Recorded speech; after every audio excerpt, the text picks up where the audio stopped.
இப்ப யோசுவாவும் அவனுடைய ஆட்களும் போய் முத எரிகோ பட்டணத்தை பிடிக்க போறப்ப இவங்க சண்டை பண்ணியெல்லாம் வந்து எரிகோ கோட்டையெல்லாம் வீழ்த்தல. அவர் சொல்றபடி கேட்டாங்க. ஒவ்வொரு நாளும் 7 நாள் பேசாம சுத்தி வந்தாங்க. 7வது நாள் 7 தடவை சுத்தி வந்தாங்க. அதுக்கப்புறம் வந்து ஆர்ப்பரித்தார்கள், அலங்கம் இடிந்து விழுந்தது. நாம் விண்ணப்பம் பண்ணிவிட்டு இந்த காரியங்களை எல்லாம் எங்களுடைய எதிர்காலத்திற்கு என்று நீர் காரியங்களை வாய்க்க பண்ணுகிறீர், செய்ய போகிறீர், அதை நாங்கள் விசுவாசத்தோடு பெற்றுக்கொண்ட ஆண்டவரேன் என்று ஆண்டவருக்கு நாம் நன்றி சொல்ல வேண்டும். அப்படி நன்றி முன்னாடியே சொல்லிட்டோம் அப்படின்னா அதுக்கு கண்டிப்பாக நிச்சயமாக நம்முடைய வாழ்க்கையில வந்து நிறைவேறும். அடுத்தது 7வதாக முழு இருதயத்தோடு கர்த்தருக்காக நம்ம வாழுகிறவர்களா இருக்க வேண்டும். லூக்கா சுவிசேஷம் 10வது அதிகாரம்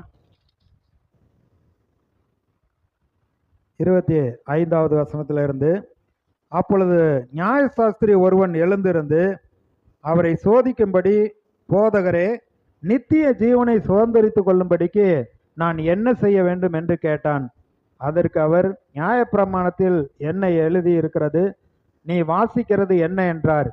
அவன் பிரதியுத்தரமாக, உன் தேவனாகிய கர்த்தரிடத்தில் உன் முழு இருதயத்தோடும் உன் முழு ஆத்மாவோடும் உன் முழு பலத்தோடும் உன் முழு சிந்தையோடும் அன்பு கூர்ந்து உன்னிடத்தில் அன்பு கூறுவது போல பிறனிடத்திலும் அன்பு உருவாயாக என்று எழுதி இருக்கிறது என்றான். கர்த்தருக்கு தான் முதலிடம் கொடுக்கணும். நான் அல்ல, கிறிஸ்துவே என்னில் ஜீவிக்கிறார். நான் மாம்சத்தில் பிழைத்திருப்பது என்னில் அன்பு கூர்ந்து எனக்காக ஜீவன் கொடுத்த இயேசு கிறிஸ்துவை பற்றி விசுவாசத்துல நான் பிழைத்திருக்கிறேன். எனக்குன்னு இந்த திட்டம் நோக்கமெல்லாம் ஒன்றும் இல்லைங்க.